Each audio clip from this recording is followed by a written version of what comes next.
Hey, what's up, y'all? It's me here, Michael Franti, and welcome to this week's episode of the Stay Human podcast. I'm super pumped because my friend Erin Breeze has told me for years, she's like, Michael, there's two artists that I love, you and this guy right here, our guest this week. And I got to say, I don't know how many people there are in the world who we are their two favorite artists. Right, yeah, it's pretty unique, I would say. For Erin, she you know, we're it, you know. And so please welcome to the show today, it's Matthew Ramsey. He's the lead vocalist of Old Dominion. And in case you're not familiar with who they are, Old Dominion is one of the hottest breaking bands out of Nashville, fusing clever lyrics and an infectious sound. And their lyrical wit and hook heavy songwriting has proved a winning method since breaking onto the music scene in 2014. The band has notched 8, count them, 1, 2, 3, 4, 5, 6, 7, 8 number one singles at country radio. Maybe even had one more since I've been talking here. Man, they're just cranking them out so nicely. They've surpassed 1 billion on-demand streams, earned several platinum and gold single certifications in headline arenas and amphitheaters around the globe. And in 2020, we were supposed to be out on the road with them, with right. Florida Georgia Line and Kenny Chesney all in the same tour bus. It was going to be crazy. All in one bus. Matthew, how you doing, man? I'm good, man. I'm good. Thanks for having me. Awesome, man. I'm stoked to have you. You know, I love your music and I love your songwriting and I love the sound of your records. You know, as I said, my friend Erin, she's a super fan and she was like, you got to listen to Old Dominion, And I started listening to him. And I just love what you guys do and the storytelling that's in them, and just the overall sound. I mean, they're great headphone records, I got to say. Thank you. Yeah. And I can tell you guys put a lot of effort into making them sound really cool like that. And before we go into the musical side of things and how you write and why you write, I want to know about you. Yeah. And like where you grew up, what was your family like? So just go deep on me. Yeah, man. Well, I grew up in an extremely small town in Virginia. It's like 900 people. Are you still with me? Wow. Yeah. So I'm still with you. Okay. Yeah. So it's like 900, 1,000 people, you know, give or take. So it's one of those towns. Everybody knew everybody. There's, you know, no stoplight or anything like that. It's just a little one street town. And, you know, right in the Blue Ridge Mountains, it was beautiful, nature everywhere. It's still to this day, you know, music has taken me all around the world. It's still to this day one of the most beautiful places that I've ever been. So, what's the name of it? It's called Buchanan, Virginia, spelled Buchanan, but if you're from there, okay. It's Buchanan. You know? And now that you're not living there, they had to change the sign. Buchanan, population 899. Yeah, right. But you know, great community, man. Just, you know, small town life. It's just very supportive. Everybody knows everybody, and you know, my parents sort of grew up. My mom is from sort of the DC area, and my dad's from a little ways up the road there, and they met in college, and they had me and my brother, and they just work hard to make us happy. So I had a really, you know, good childhood and strong family life, and you know, it's really, really fortunate to have grown up there. You know, at this point in my career, it's like the whole town just really supports me. So I can imagine. Really amazing. So what did your folks do? What kind of work did they do? My dad, for the first part of my childhood, he worked on the railroad. That was the industry there in the closest city, and it was kind of like a family thing. So it's like every male in the family in the past, they all worked on the railroad. So that was him for a while until he quit. I think it was hard on him. You know, he also was traveling a lot. He was gone a lot, and it was tough on him. And he just wanted.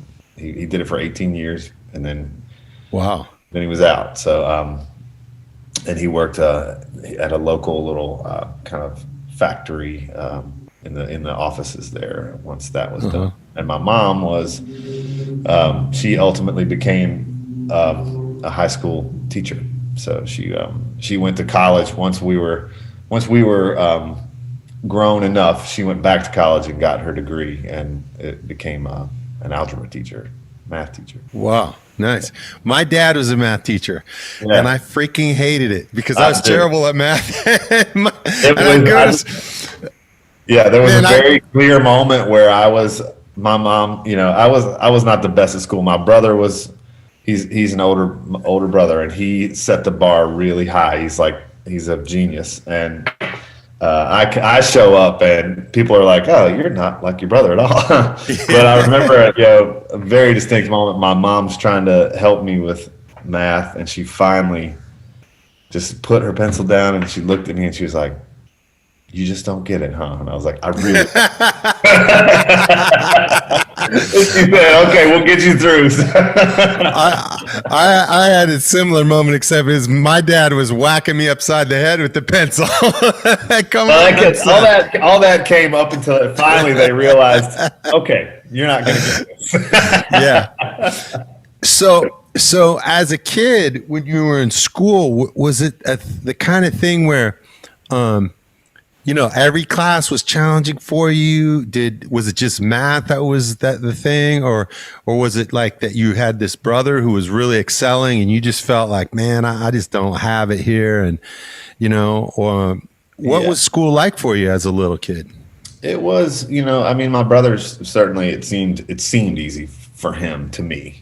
I don't know what the real story is, but it seemed easy to me, and it wasn't for me. So it was a little tough, but once I got into middle school and high school, I was clearly drawn to music and art, and that's where I kind of buried myself in it. And luckily, I had a couple of teachers. One in high school, I had an English teacher, and which I was always good at English class. I wasn't a huge reader, but I could get language and writing and things like that. And my art teacher, they both really helped me. My art teacher would let me stay in the dark room and develop photos all day long. Wow. And she would write, she could see that I wasn't into going to math class after her class. Yeah. She would say, fine, go in there, I'll write you an excuse. So they really helped me along and got me through.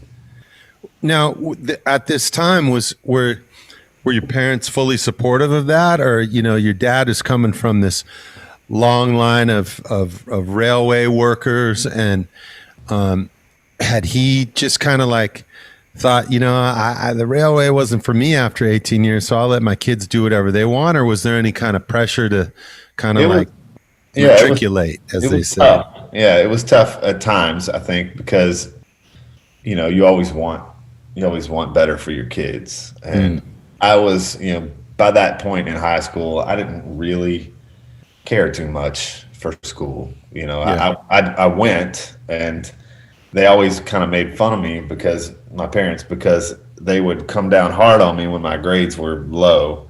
Yeah. And then, the next period they were back up, and then they'd be like, "See?" And I'd be like, "Yeah." And then the next one they'd be right back down because I just didn't care to apply myself as much as I could have or should have, and I'm sure that was very frustrating.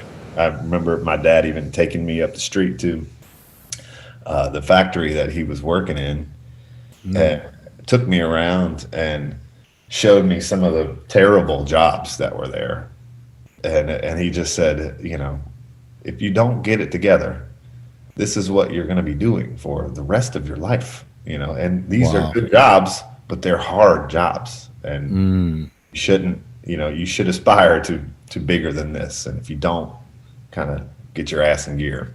Yeah.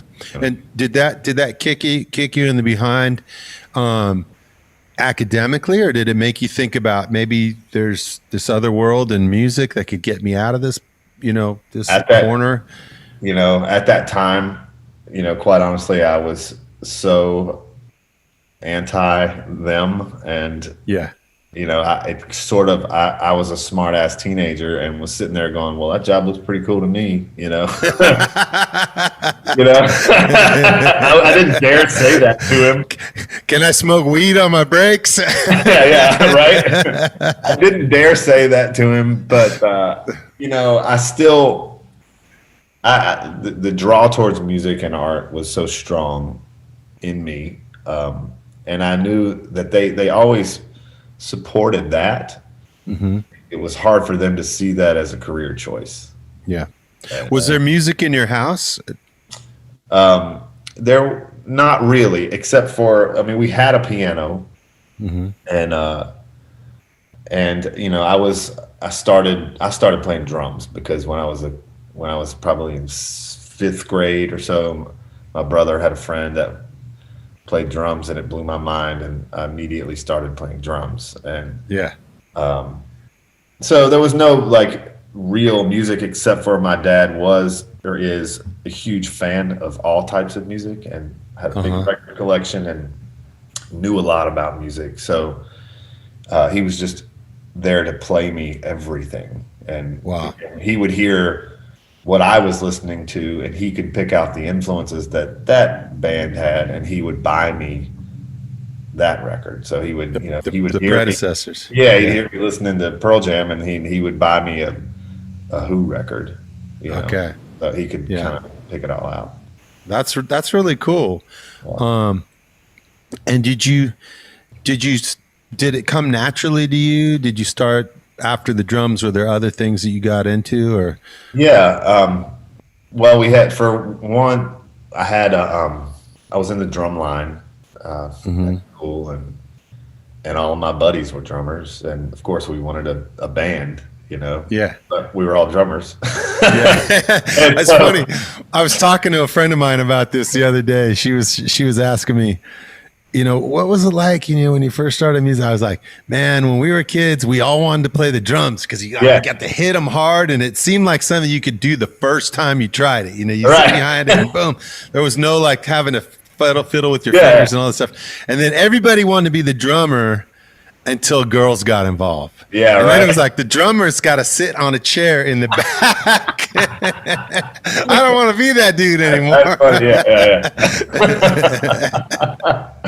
Yeah. So we ended up, it had to be like, well, some guy was like, I think my dad's got a guitar, and so we all I borrowed a bass from somebody, and I became a bass player in that band, and I had like I said, we had that piano. I would sit down and by ear pick things out, and my dad would walk by and go, like, you have a guitar that your uncle gave you a couple years ago. You should get that out and mess with it. And so I was like, yeah, maybe I will. And it did sort of, writing is what initially came out because I didn't know how to play anything, and I wanted I could hear it, but I was like, well, I'll just make something up so that then I can play that. So I started.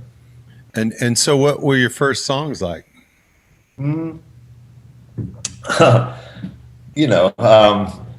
first one I remember was just like a little instrumental thing that I could easily play on the guitar. And then the second one was this song that the chord progression, little beknownst to me, was already a song. And those are the best ones, man. And the song was Can't You See by Marshall Tucker Band. So I remember one day hearing that song come on the radio, and I was like, that's my song.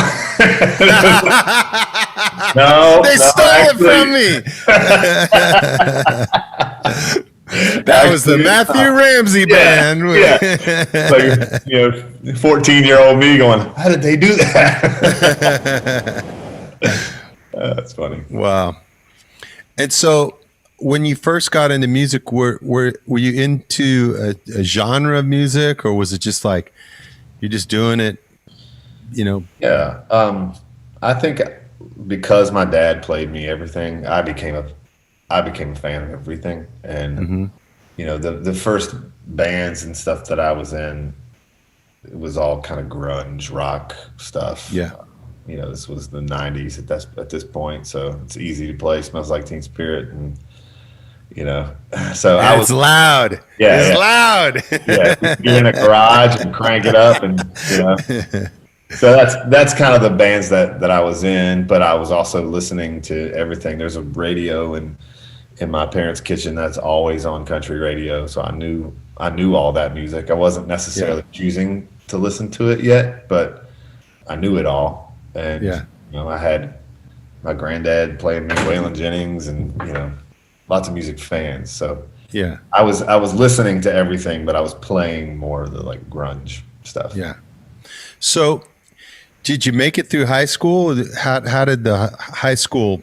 Yeah, I made it through high school, and then I didn't know what I wanted to do, so I stayed at home for a year, and I went to community college there, and realized pretty quickly that I did not want to live at home anymore. And so that's where the kick in the butt came. Was I gotta do something, get out on my own. Yeah. And I've always wanted bigger. Kind of to a fault. I've always wanted bigger, and I wanted to move to a city, and so I worked hard and got into art school at Virginia Commonwealth University, and went as an illustration major. Wow. VCU. So I graduated in 2000 with an art degree. Oh, that's awesome. Yeah. I was just thinking, man, you got to write a comedy script someday. Community college freshman. Yeah, right. living at home, and taking your general ed requirements. Yeah. And mom and dad just on your ass. Yeah. I can just see the whole thing. Yeah. So you graduated with a degree in art and illustration, and did you have designs to be like an artist, and were you going down that path? And was music with you all along that whole time? Or I was playing music the whole time, in whatever little college bars and stuff. It was just, I couldn't help it. I loved it, and I loved art too. And as I started to get towards the end of my college career, I had already sort of fallen in love with music even more. And I knew that if I wanted to be successful in either one of these fields, that I needed to pick one. And I was going to have to either focus on art or focus on music. And decided, much to my parents' chagrin probably, that I was going to work on music. So, but, I ended up graduating college and working landscaping jobs and stuff like that, so that I could play bars and stuff at night. Wow. And so at what point did you start really diving in as a songwriter? Were you writing songs this whole time, or was there a moment when you... At that point I was writing songs the whole time. I was, I remember actually when I was in college, I was working as at the recycling plant. I was just sorting trash basically. And there was a country station on in the shop. It's not dissimilar from being a songwriter, by the way. Right. Yeah, exactly. For sure. But I heard a country song, and I was like, man, I could do this. I know how they do this. I know this lifestyle. I lived it. I could do this. Yeah. And that's when I started to kind of steer towards that genre a little bit. Yeah. And so did you start collaborating with other musicians, or was it just like, I'm going to do my own thing and see where I can take me? Or... Yeah, at this point I was still kind of on my own. All my little, original bands had fizzled out or whatever. And I kind of started through the end of college. I did have another band, and then we kind of went our separate ways. And so I was was that a disappointment for you? Was it something at first like, man, this could really work, and then it kind of reached? I think that was that's always in my head when every band I've ever been in. I can romanticize it and really take it all the way in my head. My heart always, the first little grunge band of high school buddies I was in, I thought we were going to be Pearl Jam, Yeah. So yeah, it's always disappointing when those don't work out. Or how have you dealt with that? What ways have you, how did you get through it? Because I've been in bands that break up, and it's like a divorce. It's really hard. It's emotional, and sometimes there's some loose business ends that got to get tied up. But mainly when you're just starting out, it's just like the dream is dashed. More than anything else. Yeah, your friendships. And that was tough. I lost. I did lose some friends over all that. And that's been tough, and has taught me to try and enjoy it while it's lasting. And that's been a theme throughout the life of the band I'm currently in. Is we said at the beginning we were all such good friends, and as it started to take off, we said to each other, the goal here is to remain friends, and no matter what happens to the band, the goal is when this is all over, we're still friends. So that it's certainly taught me that, for sure.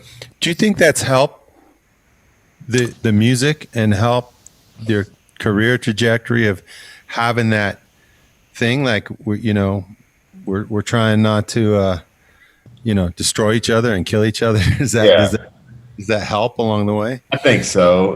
Because luckily we do all get along so well, and of course it's a band, so of course we're gonna beef. Of course we're gonna have little tiffs and arguments and disagreements and discourse. But we also are 40 years old, so we can we know how to not take. If this was happening to us when we were 20, who knows what would have happened to us. But we can all be like, hey man, stop being an asshole, and then you go, well, I guess I kind of am being an asshole. Sorry.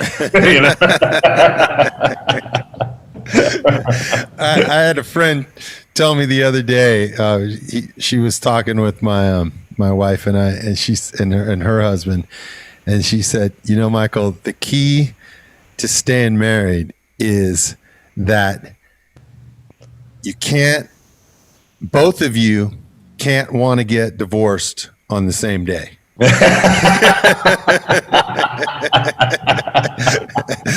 It's okay if you want to get divorced on Saturday. She wants to get divorced on Wednesday. That's okay. You just can't have it happen on the same day. Don't line it up.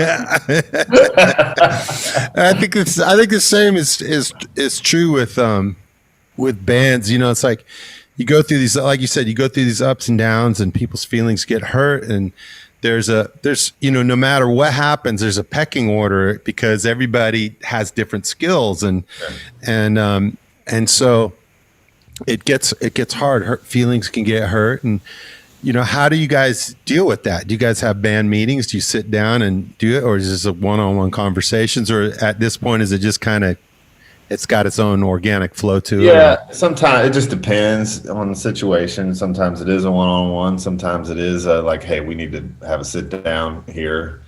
Quite honestly, this pandemic, that's been the hardest thing for us, because we've, for 7 years or so, we've been on the road, for a couple 100 days a year, and we've lived together for a really long time and spent every day together.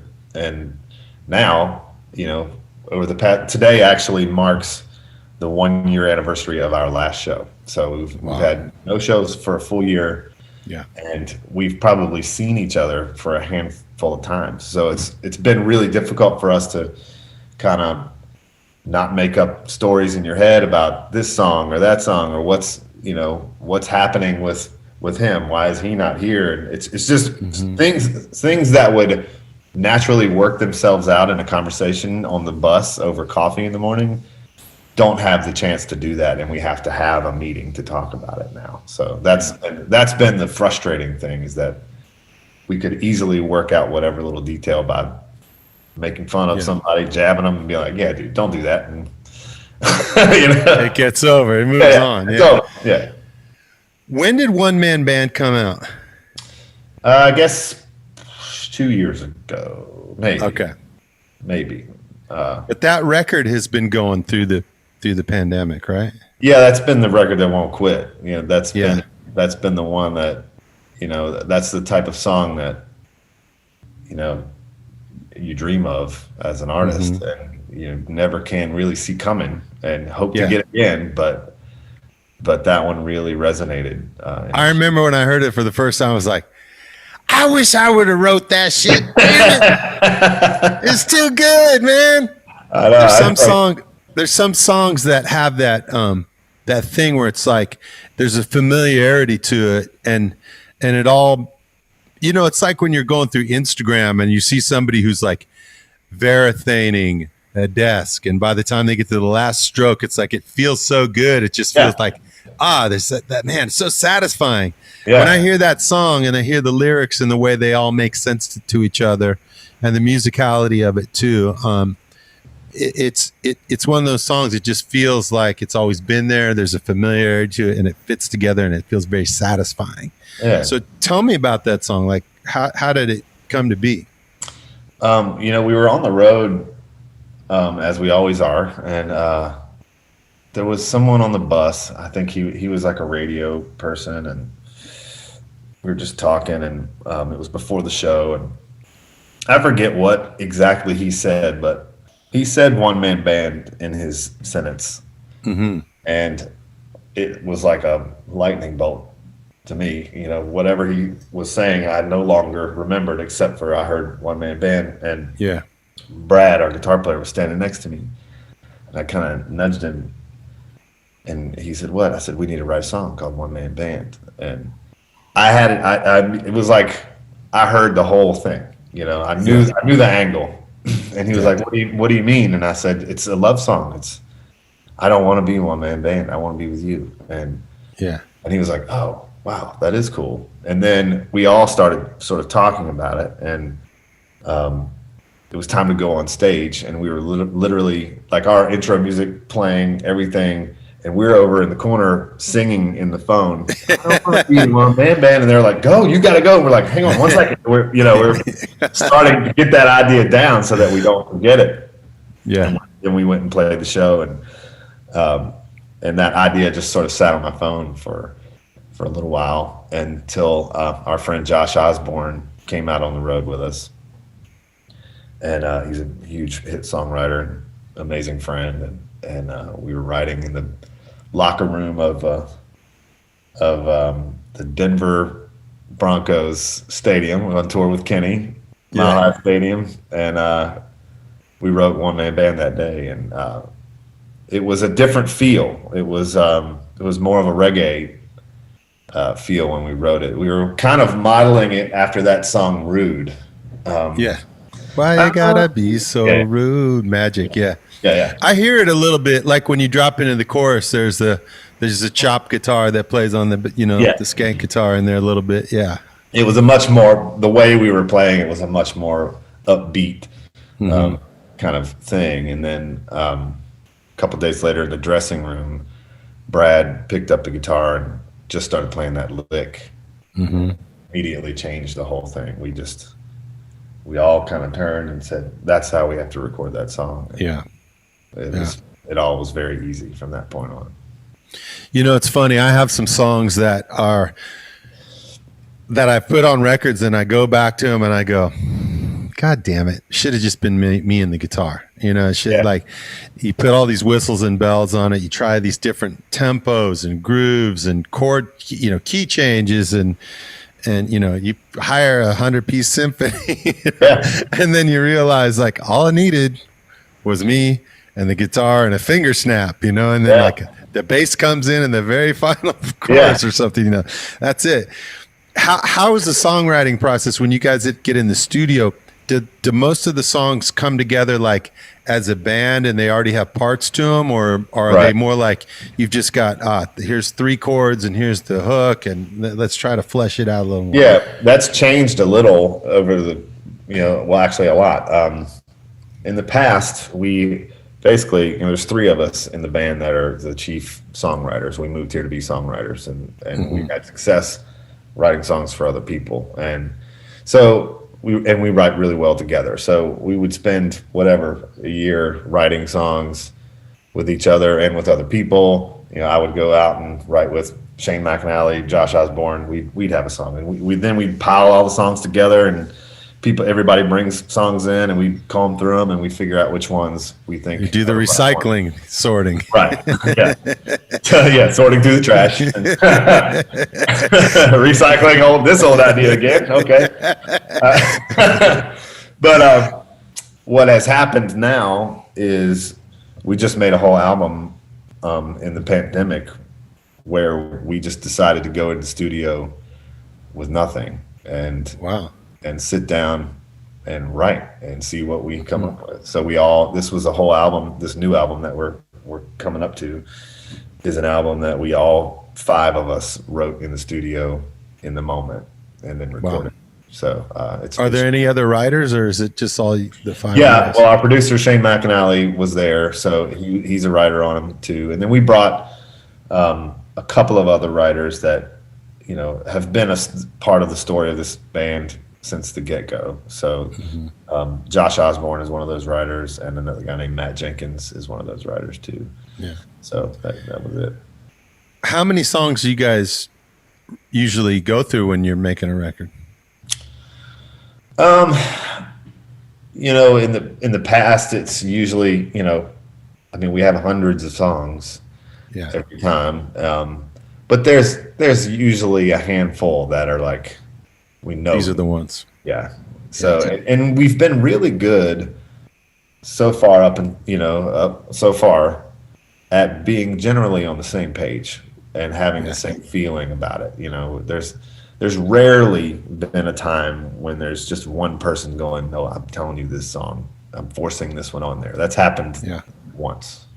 Yeah. Hey, I want to ask you about "Some People Do," because that's my other favorite song of you guys. Yeah. And it's so powerful. To me, it's one of those songs that has a universality where it can be a personal song, or it can be a song that's talking about the whole world. Yeah. So talk me through that song a little bit. Yeah, that one was, it is a powerful song. It was a very personal song. And I think when I was saying that there's rarely been a case of a song being sort of, I don't want to use the word forced, but I had to fight for that song because it was just not like our other stuff, and it was a very personal song to me, and the guys saw that, and so and luckily they're my friends and said, I can see how much this means. So okay, and it really was an emotional write. It was the second song we had written that day. It was me and Shane McAnally, Jesse Frazier, and Thomas Rhett. And we wrote a song already that day. It was fine. And then just out of our conversation, I said, "Some People Do." And Thomas Rhett said, "Man, that's a cool song title." And he sat down, hit a piano chord that was super sad. And and then off we went. And it was a lot of tears in that room. It was an emotional experience, I think, for all of us. And for me in particular, it was tough to get through, and tough to get through singing that one, every night. There's a lot in that song for me. Mm-hmm. What's in it? Where does it come from? Well, obviously there's some alcoholism that people identify with that song. And that runs in my family, and it's not been a problem for me yet, thankfully. But it does run in my family, and it hurts me. It runs in mine too. Yeah, it's hard and awful, and I say yet because I have a healthy fear of that coming, and I've seen people who didn't mean to be addicted, and it just happens. And so, knock on wood. I'm good so far. But and also, I just was really feeling like I wasn't being, the man that I thought I was, or that I wanted to be, and Mhm. I was trying to write my way out of that. So the day after we wrote that song, I called my friend and said, "Man, I need to talk to somebody. I got this. This really put me in a place, and Mhm. I need a therapist." and they helped me and find Yeah. one, and I needed it badly because it was a rough probably year after writing that song for Yeah. me, of personal growth and discovery. So Yeah. it's an important song for me. It is. It's a beautiful song, and it makes me cry too every time I hear it. And the video is really powerful too. If anybody's listening now, and when you finish this, go and check out the video for that. For some people, do. It's like COVID has forced us all to take a look inside, and how am I showing up for my health? How am I showing up for my wife, for my kids? How am I showing up for our bank account? How am I showing up for our country, for our communities, for the health of our planet, for social justice, for so many things? And it's like it's like our country has also gone through a big therapy session, Mm. and having to look at each other. And in country music recently, there's been a number of racist incidents that have taken place, and I've seen the country community come forward in ways that I never have before, and saying, "Look, this is not who we want to be. It's not who a lot of us are, but it is part of Yeah. where this culture has been, and we're trying to move on from that." So, how has that played out for you? Um, you know, it is difficult because, this business is unfortunately very fickle, and you work so hard to get where you are. And Yeah, then you sort of have this weird unspoken um, consequences kind of looming over you, that if you don't show up for this opportunity, we'll find yeah, someone who does. yeah, And so that, I think that's where the silence from some people comes. It's just, man, I work so hard for this. I can't, I'm I don't afraid to want to speak. risk throwing it away. Yeah, I don't want to risk. Yeah, And that's tough. And I get it. I do. But for me, what happened with most recently with some of the racist things that happened, and I did sort of say a couple things, but in response to it, it's just, for me, it's not really. We're servants. We're public servants in the music industry, and as artists, we're here, to provide a service, and we're doing a disservice if we're allowing that type of, speech to be still part of our culture. yeah, So and to be festering out there. Yeah, yeah, it's just, it's just not. So you have to say something. You have yeah, to. And when what brought me to sort of respond to it was another artist said, yeah, or a couple of other artists were saying, this is not Nashville, yeah, and it is, just not in a hateful, purposeful way. I don't think, like, purposeful, hateful way. It's just it's a part of American culture. So of course, country music is American. it's everywhere. Yeah, Everywhere. it's everywhere, and it's important that that artists.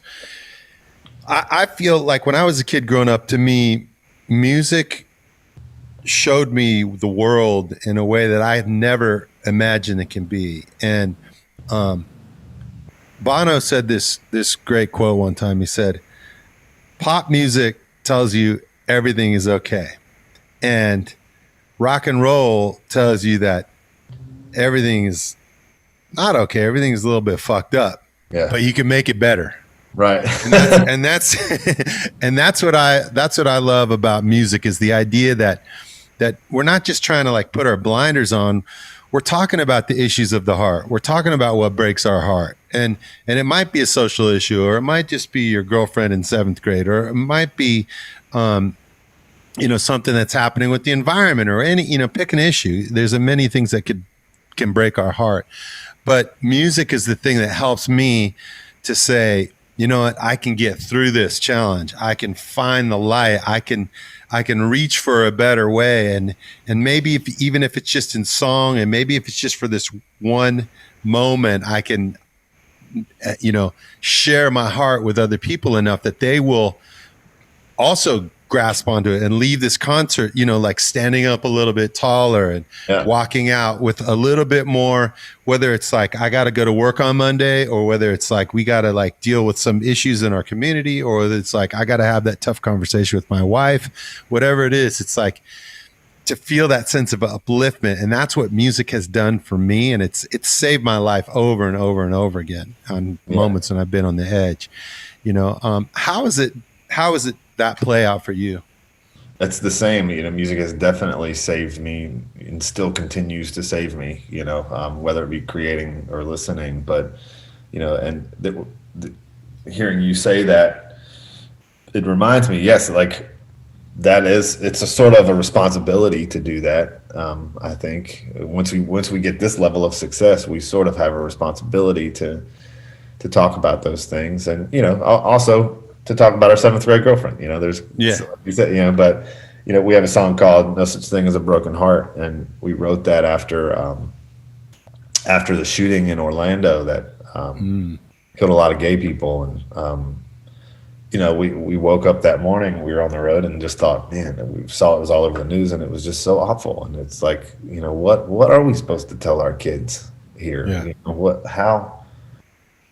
How do we respond to this to them? And that's really where that song kind of came out of. So the trick is, how do we speak to those things, but also make you want to dance?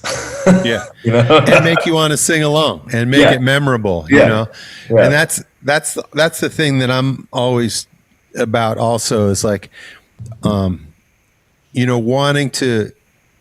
Whenever I write a song, it's a happy song. The verses are always about all the shit of life, Right. It's like, because that's how you make a great happy song. Is the whole thing can't be happy. It has to be a contrast between here's how bad my day was, and now in the chorus it got really fucking good. And that's what makes you want to get up and dance. And that's the thing that I love about music, is because it does that for me. Like, it literally does that for me. And it doesn't matter if I'm listening to, Carlos Santana, or if I'm listening to John Lennon, or if I'm listening to Run DMC, or if I'm listening to a Kenny Chesney record, or anybody. It's the same thing. It's like hearing those songs that remind me that we're all human, we're all in this together, and we all go through the same bullshit, and we all try our best to get to the other side of it. I mean, the biggest songs, all anybody wants to hear is that everything's going to be okay. And the big, everything's going to be all right. I mean, that's all people want to hear. That's it. So if you can find a way to say that again, it never gets old. Hey, Matthew, I got one final question for you, and it's a question I ask everybody at the end of these podcasts, which is, what does it mean to you to stay human? First of all, what does it mean to you to be human? And then how do you stay human? How do you hold on to it? I think I think to be human is to make mistakes and learn from them. And try to move forward. And I think to stay human, I think it's important to remember where you came from, and good or bad. And I think it's important to learn to forgive yourself and other people. And I think those will keep you human and keep you moving forward from your mistakes. Right. That's beautiful. That is Matthew Ramsey from Buckhannon. With some words of wisdom from Buckhannon. Matt, it's been awesome to have you on the show, and I hope we can write together sometime. I'd love to do a track with you. I'd love to do a song, and I look forward to whenever we get moving again, to being out on the road with you guys. I'm excited to hear your band every night, and just to have that camaraderie and to bring people of different walks of life and different experiences of music together. I think it's super important right now. So, from my friend Aaron Breeze, who loves you so much, and that I'm gonna have to ask her after this interview. I'm like, there's got to be a 1 and a 2. There can't be like you guys are both the So I'm gonna ask her which one does she like more. That's awesome. But how can folks keep up with what you're doing? And do you have any? Is that new record ready to go? Is it coming out this year? It's almost ready. We're putting the final tweaks on the mixes, and so it should be out here hopefully in the spring sometime. So sooner than later. But yeah, we're all over internet. Old Dominion Band, I think .com. I don't even know. So you can find us. Awesome. All right. Man, thanks a lot for being on the podcast today. It was really great to just hear your story and know where you come from, because I'm such a fan of your music, and just to hear, the roots of how what your struggle was to get to where you are today. It just gives me a deep appreciation of what you now do, and just how great at it that you guys are as a band, and you yourself as a writer. So thanks for being on the Stay Human podcast today, man. Yeah, man. I appreciate it. Thanks. I'm looking forward to hanging out, man. Right on. Bye, buddy. See you.